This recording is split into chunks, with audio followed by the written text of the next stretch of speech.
So the Advertiser Guild, these are the 4 largest advertising networks within Second Life. They're all a member of the Advertising Guild. And I'm going to go into a little diatribe about, well, okay, we'll get to that in just a minute, is that many people think working in a virtual world is similar to working in the early internet. This is not true.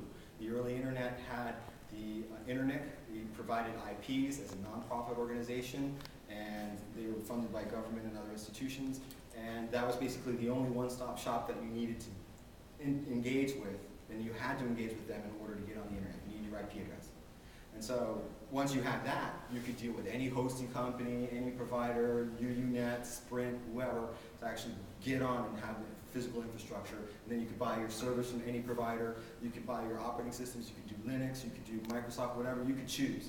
Not so in a virtual world. Doing business in a virtual world is like doing business in a third world dictatorship. Because whoever owns the virtual world acts as supreme master who issues dictates, and they issue rulings, and they issue judgments against those rulings, and act as judge, jury, and executioner all at once with no chance of appeal. So that's why today, in this very early stage in the virtual industry, it's proceed with caution. And make sure that you have a really good relationship with the provider of the platform before you start engaging in a large development effort. And even if you do have a good relationship, contractual would probably be best. Okay, this is what we do with Coldwell Banker. We're dealing with visitors, typical visitors for a corporate SIM, which is a private island or so forth, owned by a large corporation. Within Second Life, about 400 to 500 visitors a week. And as you can see here, we continually did triple or even quadruple that number. And the way we did that was not by doing events, which are very expensive by time and by resources for the ROI of the number of people can actually show up. Instead, we did this all with advertising, by having the advertising locations throughout the virtual world. People knew that we were selling houses and selling virtual land for Coldwell Banker, and they could click in.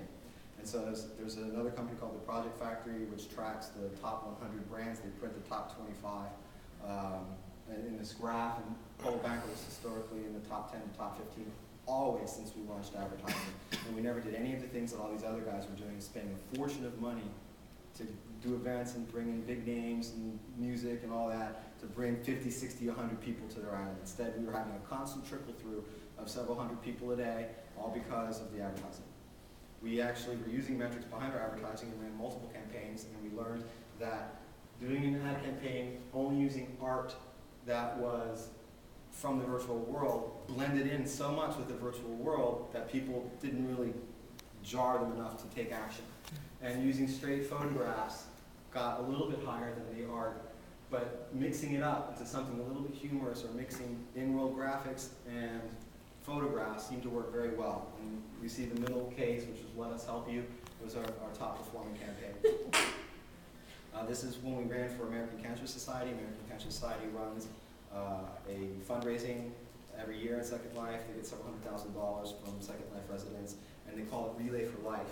So they approached us to run their ads for the Relay for Life. The first one was to get artists to create content for them for free, basically, which was the kiosk design contest. The next one was to get fundraising teams together. And in a nutshell, it was very successful. We got great results in just a few days, tens of thousands of impressions, hundreds of click-throughs, and hundreds of people submitting designs, way more than they expected. They liked it so much they added the next phase, but then came the antes, and they had a showdown, and they basically flooded American Cancer Society with complaints about immoral advertising, forcing ACS's hand, and they actually withdrew from all advertising. So the future is that venue locations will have terminals in them, and we're actually making an affiliate network like that. So like AdSense has, Google says you can have some space on your website devoted to advertising. Also, we're saying we'll manage the ads for you on your venue location, and you'll collect a fee, an affiliate fee. And questions answered when it comes to that.